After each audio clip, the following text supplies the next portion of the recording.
سود کا بیان۔ حضرت جابر رضی اللہ تعالیٰ عنہ نے فرمایا کہ حضور علیہ السلام نے سود لینے والوں، سود دینے والوں، سودی دستاویزات لکھنے والوں اور اس کے گواہوں پر لعنت فرمائی ہے، اور فرمایا ہے کہ وہ سب اس گناہ میں برابر کے شریک ہیں۔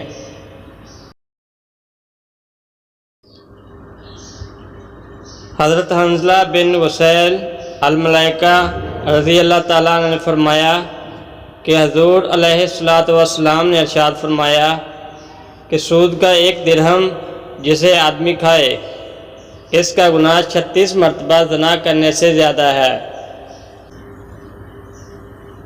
حضرت ابو ہریرہ رضی اللہ تعالیٰ عنہ نے فرمایا کہ رسول کریم علیہ السلام نے ارشاد فرمایا کہ سود کا گناہ ایسے 70 گناہوں کے برابر ہے، جن میں سے سب سے کم درجے کا گناہ یہ ہے کہ ایک مرد اپنی ماں سے زنا کرے۔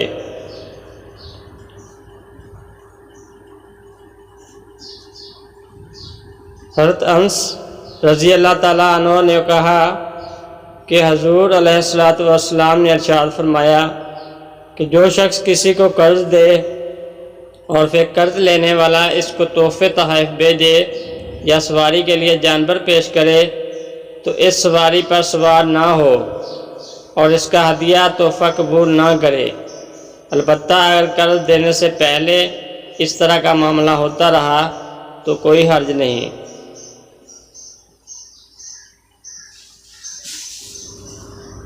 حضرت شیخ عبدالحق محدث دہلوی رحمۃ اللہ علیہ اس حدیث کی شرح میں فرماتے ہیں کہ ہر وہ قرض جس سے نفع ہو سود ہے۔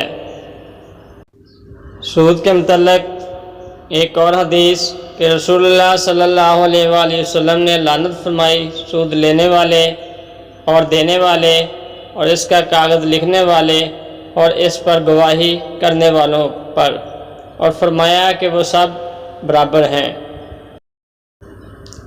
رسول اللہ صلی اللہ علیہ وآلہ وسلم نے فرمایا کہ معراج کی شب میرا گزر چند ایسے لوگوں پر سے ہوا جن کے پیٹ گھڑوں کی مانند بڑے بڑے تھے، جن میں سانپ تھے جو پیٹ کے باہر سے نظر آتے تھے۔ میں نے جبرائیل علیہ السلام سے پوچھا یہ کون لوگ ہیں؟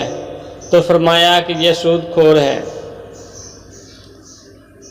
دوستو، ہم نے سنا کہ رسول اللہ صلی اللہ علیہ وآلہ وسلم نے سود کے متعلق کتنی سخت وعید سنائی ہیں۔